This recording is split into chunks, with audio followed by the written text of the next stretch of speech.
Imagine volunteering to be sent to concentration camp. Not captured, not forced. Volunteering. Walking into hell on purpose. Staying there for 2.5 years. Organizing resistance inside death camp. Sending intelligence reports to outside world. Then escaping. Fighting in uprising. Surviving war. And then being executed anyway by supposed allies. This is story of Witold Pilecki, Polish resistance fighter who did the impossible, infiltrated Auschwitz, survived, escaped, and paid ultimate price not to Nazis, but to Soviets who supposedly liberated Poland. September 19, 1940, Witold Pilecki, 39-year-old Polish cavalry officer, stood on Warsaw Street during German roundup. SS were grabbing Polish men randomly, sending them to camps, trying to terrorize population into submission. Most Poles tried to avoid these roundups, hid in buildings, fled through alleys, did anything to escape capture. Pilecki did opposite. He positioned himself deliberately to be captured. When SS grabbed him, he didn't resist. He had false identity papers showing him as a common laborer. Germans didn't know they had captured Polish cavalry officer. They certainly didn't know he was there on purpose. Why would anyone volunteer for concentration camp? Polish resistance needed intelligence from inside Auschwitz. Camp had been operating since June 1940, and rumors of horrible conditions were reaching Warsaw, but nobody knew details. How many prisoners? What conditions? Could resistance be organized inside? Was escape possible? Only way to find out was send someone inside, someone brave enough, trained enough, committed enough to survive hell and report back. Pilecki volunteered. His superiors thought he was insane. He insisted this was only way. Resistance approved mission, and so Pilecki arranged his own capture. He was transported with 1,800 other prisoners to Auschwitz on September 21, 1940. Received prisoner number 4859. Germans tattooed it on his arm. He became one of thousands of Polish political prisoners Nazis were using as slave labor. Guards told new arrivals they'd be lucky to survive 3 months. Most didn't. Pilecki survived 947 days, not by luck, by will, cunning, and mission that kept him alive when others gave up.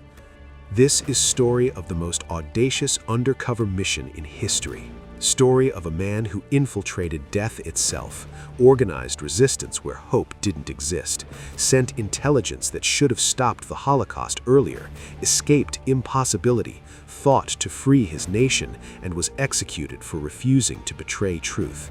Subscribe for more stories about heroes who sacrificed everything for a mission nobody remembers. Let's begin. The story starts with Witold Pilecki's background. He was born May 13, 1901 in Russian-controlled Poland.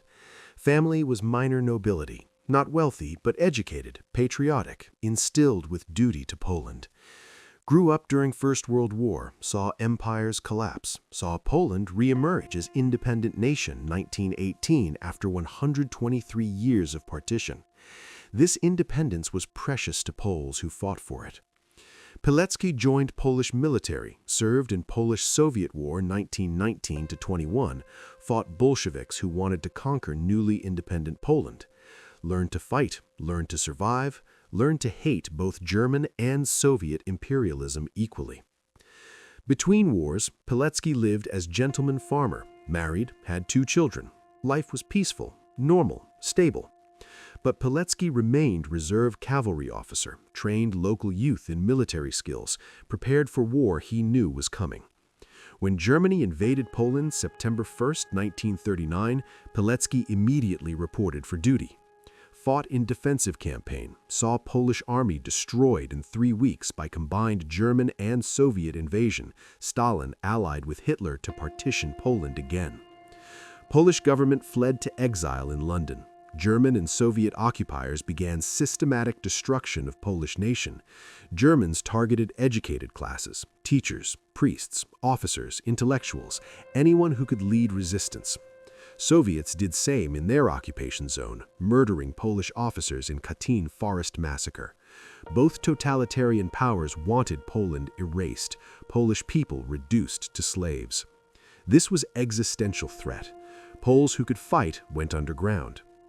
Pilecki joined secret Polish army resistance organization forming in Warsaw, became commander of cavalry unit, organized cells, recruited members, began resistance against German occupation. But by mid-1940, resistance faced a crucial intelligence gap: Auschwitz. Germans had converted Polish army barracks into concentration camp for Polish political prisoners. Camp was expanding, thousands sent there, few returned. Rumors spoke of systematic murder, torture, starvation, but rumors weren't intelligence. Resistance needed facts. Pilecki proposed infiltration mission, argued only way to know what happened inside Auschwitz was have someone inside sending reports. Superiors pointed out the obvious problem. Getting into Auschwitz meant being captured by Germans, transported to camp, surviving conditions that killed most prisoners within months. Getting information out meant organizing communication network inside the most heavily guarded facility in occupied Poland. And escaping, if escape was even possible, meant breaking out of a concentration camp designed specifically to prevent escape. Success rate for such mission was approximately 0. Pilecki insisted mission was possible and necessary. If camp was death factory, world needed to know. If resistance could be organized inside, prisoners might be liberated. If escape was possible, prisoners could be freed. Only way to find out was go there. Resistance approved mission with understanding Pilecki might never return. He began preparations. First challenge, getting captured without arousing suspicion. Germans were conducting roundups, randomly grabbing Polish men off streets, sending them to forced labor or camps. But roundups were random. Pilecki needed guarantee he'd be sent to Auschwitz specifically, not just any labor camp. He researched German procedures, learned SS conducted major roundup operations at specific locations on specific dates. He positioned himself at known roundup locations September 19, 1940, with false identity papers showing him as a common laborer. When the SS arrived, Pilecki made sure he was captured. Critical detail: false identity. If Germans knew Pilecki was cavalry officer, resistance member, he'd be executed immediately. As a common laborer, he was just another Polish worker. This gave him chance of surviving initial processing. But it also meant nobody except a handful of resistance members knew who he really was or why he was there. To Germans, to other prisoners, to everyone except his contact network, he was prisoner 4859, nothing special. Transport to Auschwitz took 2 days. 1,800 men crammed into cattle cars without food, water, or sanitation. Men died during transport, suffocated, crushed, went insane from thirst. Guards didn't care. At Auschwitz, prisoners were unloaded, beaten with clubs to speed them up, forced to run gauntlet of SS men with dogs. This was deliberate terror. Break prisoners psychologically from first moment. Show them they were no longer human. They were numbers. They existed only to serve German needs until they died. Processing was dehumanization ritual. Stripped naked, shaved completely, disinfected with chemicals that burn skin, tattooed with prisoner number, given striped uniform that never fit properly, thin wooden clogs that destroyed feet. Personal belongings confiscated, name replaced with number, identity erased. SS guard explained rules. Work hard, obey orders, maybe you live 3 months. Disobey, you die immediately. Try to escape, you die slowly. This was Auschwitz. Camp in September 1940 was not yet extermination facility it would become. Auschwitz I, main camp, was concentration camp and forced labor site for Polish political prisoners. Gas chambers came later, but conditions were designed to kill through work, starvation, disease, random violence. Prisoners worked 12-hour days, construction, road building, moving heavy materials. Food was starvation rations, thin soup, small bread portion, nothing else. Prisoners lost weight rapidly, became walking skeletons within weeks. Sanitation didn't exist, diseases spread constantly. Medical care was non-existent, sick prisoners were selected for death. Random beatings and executions were daily occurrences. Guards killed prisoners for entertainment. Survival rate was deliberately low. Germans didn't want prisoners surviving. Camp was designed to extract labor from prisoners until they died, then replace them with fresh prisoners. Turnover was rapid. A first transport of Polish prisoners in June 1940, most were dead within 6 months. Germans called this process extermination through labor. Not as fast as gas chambers, but effective. Pilecki's mission seemed impossible under these conditions. He needed to survive, which meant staying healthy enough to work, but not so strong he attracted guard attention. He needed to find trustworthy prisoners, which meant identifying who could be trusted in an environment where informants existed and anyone could be Gestapo plant. He needed to organize resistance, which meant creating cells, communication networks, command structure, all under constant SS surveillance. He needed to gather intelligence, which meant learning everything about camp operations, guard schedules, prisoner numbers, death rates, German plans. And he needed to send this intelligence outside, which meant establishing communication with the underground, getting reports smuggled out of most secure facility in occupied Europe. Most men would have given up. Pilecki began organizing immediately. First priority, survival. Pilecki was 39 years old, older than most prisoners, but he had military training and understood discipline. He rationed his food carefully, never eating everything at once, but saving portions for when he was weakest. He volunteered for indoor work details when possible, better than outdoor labor in Polish winter. He avoided drawing guard attention, never looked guards in the eye, never spoke unless required, never showed defiance that would trigger a beating. He made himself invisible, just another prisoner number, nothing special. This was deliberate strategy. Dead man couldn't complete mission. Second priority, recruiting. Pilecki needed allies. He began carefully, watching other prisoners, identifying who showed discipline, courage, intelligence. He approached men one at a time, feeling out their attitudes. Most prisoners were broken, defeated, focused only on surviving another day. But some retained spark, refused to surrender psychologically, maintained dignity despite circumstances. These were men Pilecki recruited. Critical innovation, military organization inside camp. Pilecki was cavalry officer. He knew how military units function, chain of command, cell structure, compartmentalization. He applied these principles to resistance organization inside Auschwitz. He created 5-man cells. Each member knew only 4 others, preventing mass betrayal if one was caught. Cells were organized into platoons, platoons into companies, companies into regiments. Each level had commander who reported up chain but didn't know structure above him. If Germans captured resistance member, they could only identify his immediate cell, not entire network. This organization was called the Union of Military Organization. By end of 1941, it had approximately 1,000 members inside Auschwitz. This was a staggering achievement, organizing military resistance inside a death camp under constant SS surveillance. Members supported each other, shared food, provided protection, maintained morale. More importantly, they gathered intelligence. Intelligence gathering was systematic. Pilecki's men worked throughout camp in different details.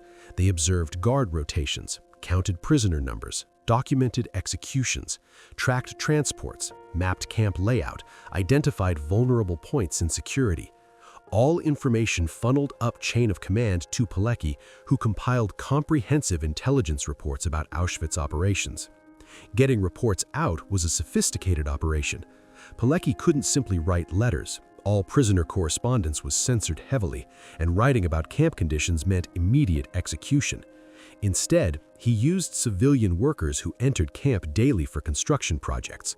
These were Polish contractors, electricians, plumbers who worked on camp expansion.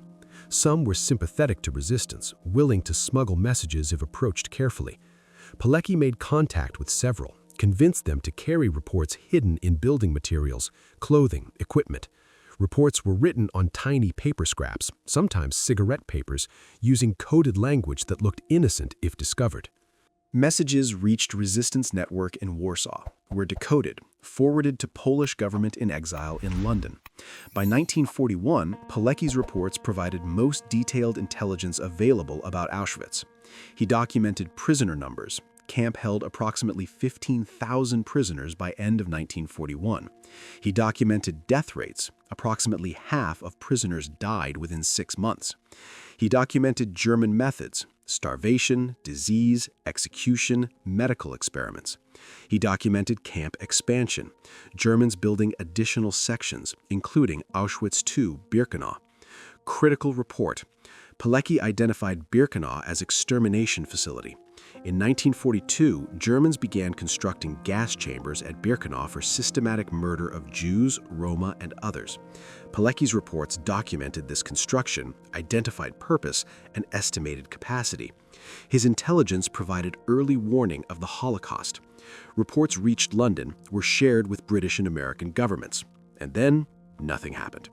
This was crushing disappointment. Pilecki risked everything to gather intelligence that could save lives. He documented that Nazis were building industrial-scale murder facility. He provided details that should have prompted Allied action: bombing camp, disrupting rail lines, warning Jewish communities, something. Instead, Allies did nothing. British government didn't believe reports, thought they were exaggerated propaganda. American government prioritized winning war over saving Jews, refused to divert military resources to camp liberation. Soviet government knew about camps but didn't care. Stalin murdered millions himself.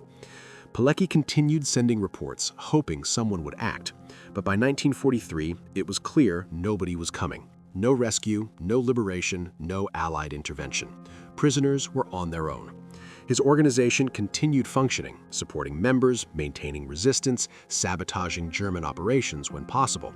But main mission, getting information out to prompt rescue, had failed.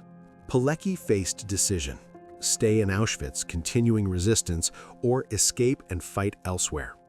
Staying meant possible death. Conditions worsened as war progressed. SS became more murderous. Random executions increased. Escaping meant abandoning prisoners he'd organized, ending intelligence-gathering operation, risking capture during escape attempt. But escape also meant returning to fight, joining Warsaw resistance, continuing struggle outside camp walls. Decision became urgent when Gestapo began investigating resistance inside Auschwitz. Someone talked, whether under torture or as informant, and Germans knew organized resistance existed. SS conducted mass arrests, interrogations, executions. Pilecki's network was compromised. His position became untenable. If caught, he'd be tortured, forced to reveal organization, watch entire network destroyed. Better to escape while possible. Escape from Auschwitz was supposedly impossible.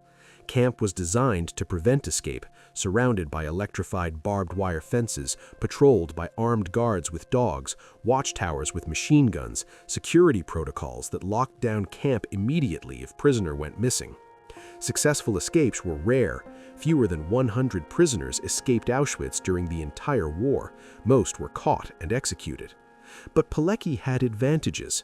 He'd spent 2.5 years observing camp security, identifying weaknesses, planning routes. He worked in the camp bakery, food preparation area near camp perimeter. He had contacts among civilian workers who could provide assistance outside camp. He had military training that taught him survival skills, and he had his network that could provide support. Escape plan was developed with 2 other prisoners. Plan exploited weakness in the bakery security. Bakery had loading dock where supplies were delivered. Dock was technically outside main camp perimeter, separated by a single fence. Guards assumed nobody would attempt escape from the loading dock because it was visible from watchtowers. But visibility cut both ways. Guards couldn't watch every moment, and if escape happened during shift change or distraction, escapees might get away before alarm raised. Plan required precise timing. April 26, 1943, during night shift. Pilecki and 2 comrades were assigned bakery duty. They cut through fence near loading dock using tools stolen from workshop, wire cutters, pliers. waited for guard shift change, brief moment when outgoing guards were leaving watchtower and incoming guards hadn't yet taken position. In that moment, they went through fence, ran for tree line beyond camp perimeter. Distance to tree line was approximately 100 meters, longest run of their lives. Any moment, searchlights could illuminate them, machine guns could open fire, dogs could be released. They ran without looking back, reached trees, kept running. Behind them, alarm sounded, escape discovered, but they had a head start.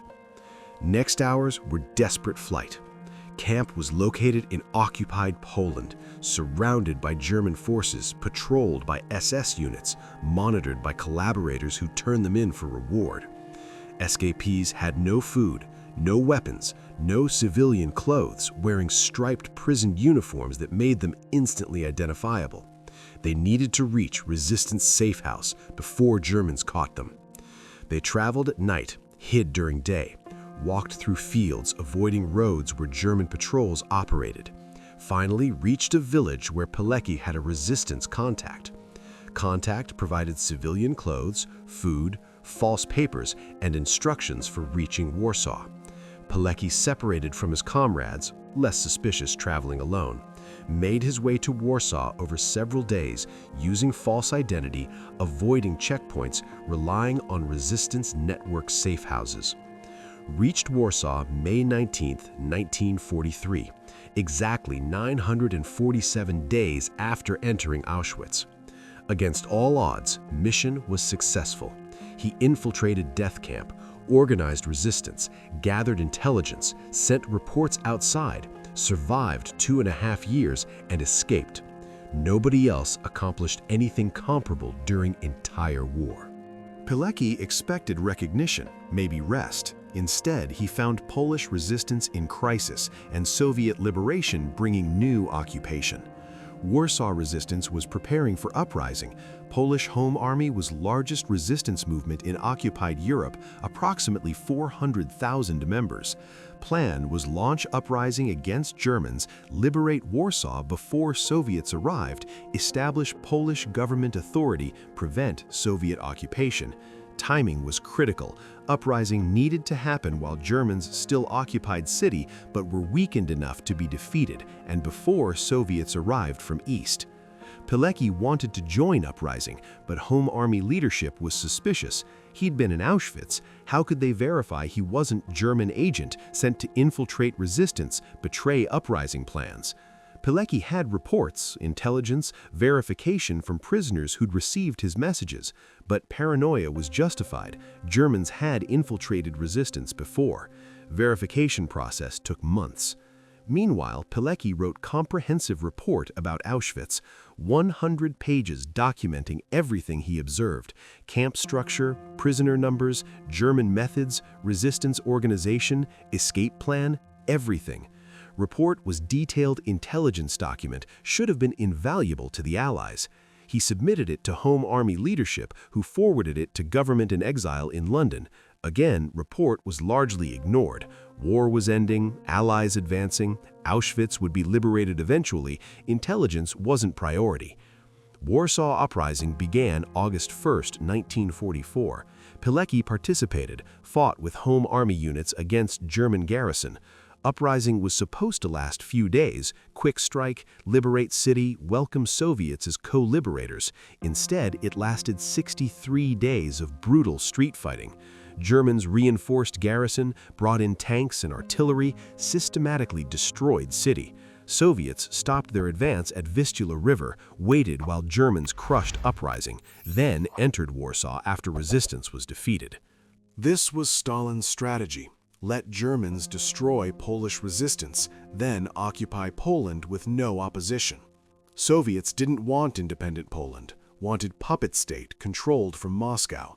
Polish Home Army represented threat to Soviet control, so Stalin deliberately allowed its destruction. Uprising failed October 2, 1944. Survivors were taken as prisoners of war. Pilecki survived again, ended up in German POW camp in Bavaria. Liberated by American forces May 1945. War in Europe ended days later. Pilecki faced choice: stay in West, accept exile, live safely in England or America, or return to Poland, continue fighting for genuinely independent Poland against new Soviet occupation. Returning meant extreme danger. Soviets were arresting Home Army members as fascist collaborators, sending them to gulags, executing leaders. Stalin was installing communist government, eliminating anyone who might resist. Polish patriots who fought Nazis were now hunted by supposed liberators. Pilecki chose to return. His wife and children were in Poland. He couldn't abandon them, and he believed Poland needed defenders against Soviet tyranny as much as it had needed defenders against Nazi tyranny. Totalitarianism was evil, regardless of whether it came from Berlin or Moscow. Returned to Poland late 1945 under false identity, found Poland transformed into Soviet satellite state, communist government installed, secret police everywhere, elections rigged, opposition crushed. He joined new resistance organization opposing communist takeover, gathered intelligence about Soviet occupation, documented communist crimes, sent reports to the West, hoped Western allies would eventually support Polish freedom. This was a naive hope. Western allies had abandoned Poland to Soviet sphere of influence at Yalta Conference. Nobody was coming to liberate Poland from Soviets after just liberating it from Germans. Pilecki's resistance was doomed. Polish communist secret police were hunting Home Army members. They had Soviet assistance, sophisticated surveillance, torture techniques learned from both Gestapo and Soviets, no restraints on brutality. They arrested thousands of Polish resistance members, extracted confessions through torture, executed or imprisoned anyone who threatened communist control. Pilecki was captured May 8, 1947, betrayed by an infiltrator in resistance network, arrested, transported to Mokotów prison in Warsaw, same prison where he'd been held by Germans. But Soviet occupation was worse in some ways. Germans were foreign occupiers, enemy was clear. Soviets pretended to be liberators, claimed to represent Polish people, but imposed system as totalitarian as Nazism, murdered Poles who resisted, and called it justice. Interrogation began immediately. Secret police wanted names. Who else was in resistance? What were their plans? Who were their contacts in West? They used torture, beatings, sleep deprivation, psychological torment, everything Gestapo used, plus Soviet innovations. Pilecki endured torture for months, refused to betray comrades. He knew confessing meant others would be arrested, tortured, killed. So he stayed silent about what mattered, admitted only what interrogators already knew. Trial began March 3, 1948. Trial was a complete farce. Verdict predetermined, outcome decided before evidence presented. Charges were treason, espionage, illegal border crossing, preparing armed rebellion against Polish state. Prosecution claimed Pilecki was Western agent, spy for imperialists, enemy of Polish people. No mention of Auschwitz infiltration, no mention of resistance against Nazis, no mention of fighting for Poland's independence. Communist government wanted him erased from history. Pilecki was allowed to make statement. He said, "I have tried to live my life in such fashion that in my final hour I would feel joy rather than fear. I find happiness in knowing I have not done anything wrong, but rather lived for my country and its people, never having betrayed either my country or my compatriots, never having been a lackey to foreign forces or an instrument of crime. If God grants that I survive, I will have clear conscience, and if I should die, I believe I die as a Catholic and a Pole." Verdict was inevitable: death sentence. Pilecki was executed May 25, 1948, in Mokotów prison basement. Single gunshot to back of head. Body was dumped in mass grave, location kept secret so family couldn't mourn him properly. Polish communist government wanted him forgotten. hero of Auschwitz resistance, executed as a traitor by the very state he fought to defend. His family was persecuted for decades. Wife was harassed by secret police, children denied educational opportunities, anyone who mentioned Pilecki's name risked arrest. For 40 years, he was erased from Polish history, his reports about Auschwitz suppressed, his resistance forgotten. Only the underground kept his memory alive, passing stories of cavalry officer who volunteered for death camp and survived. When communism fell in Poland 1989, Pilecki's story finally emerged. Files were unsealed, reports published, survivors told their stories. His report was finally read widely. Poland rehabilitated him posthumously, cleared his name, recognized his service, awarded highest decorations. His burial site was never found. Body remains somewhere in mass grave with other victims of communist terror. Let's understand what Pilecki accomplished. He voluntarily infiltrated Auschwitz, most secure, most dangerous facility Nazi Germany operated. He survived 2.5 years in a camp where half of prisoners died within 6 months. He organized military resistance of 1,000 members inside death camp under constant SS surveillance. He gathered intelligence and sent reports that provided first detailed documentation of the Holocaust. He escaped from supposedly escape-proof camp. He fought in Warsaw Uprising against overwhelming German forces. He survived prisoner of war camp. He returned to Poland to fight new occupation when he could have lived safely in exile. He refused to betray his comrades under torture. He died rather than compromise his principles. And he was executed by the very state he fought to defend, erased from history for 40 years, denied recognition until after his death. This raises uncomfortable questions. Why did Allies ignore his reports about Auschwitz? Why did nobody act on intelligence that could have saved hundreds of thousands of lives? Why did Western powers abandon Poland to Soviet occupation after Poland fought Nazi occupation so fiercely? Why was resistance hero against Nazism treated as criminal by post-war government? Answers are uncomfortable. Allied governments didn't want to believe Holocaust reports because accepting them meant either taking action to stop mass murder, which was militarily difficult and politically complicated, or admitting they knew about genocide and did nothing. Easier to doubt reports, dismiss them as exaggerated, wait until war ended, and then discover camps with appropriate shock. Western powers abandoned Poland because Roosevelt and Churchill needed Stalin's cooperation against Germany and Japan.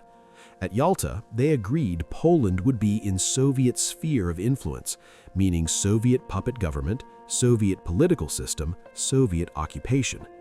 Polish sacrifice in fighting Nazis, Home Army was largest resistance movement in occupied Europe, meant nothing compared to great power politics. And Pilecki was executed because Soviet totalitarianism was as brutal as Nazi totalitarianism, just better at propaganda. Germans were honest about being evil. They didn't pretend concentration camps were justice. They were openly genocidal. Soviets pretended their crimes were liberation, their occupation was freedom, their puppet government represented Polish people's will. Pilecki knew truth, fought against Soviet occupation, so he had to be eliminated and then forgotten. His story is testament to how history is written by winners, not by heroes. Pilecki was on losing side twice. First, when Poland was conquered by Germany and Soviet Union. Second, when Poland was liberated by Soviet Union into new occupation. Both times, truth didn't matter. Justice didn't matter. Sacrifice didn't matter. Only power mattered. But his story also shows that resistance matters even when it fails. His organization in Auschwitz saved lives, maintained dignity, proved that even in hell, humans can organize, resist, fight back. Warsaw Uprising failed militarily, but showed Poles wouldn't accept occupation passively. Post-war resistance against communism was crushed, but kept spark of freedom alive until communism eventually collapsed. Pilecki's final statement at trial was prophetic: "I die as a Catholic and a Pole." Communists tried to erase him from history, but they failed. Catholic Church preserved his memory through the underground.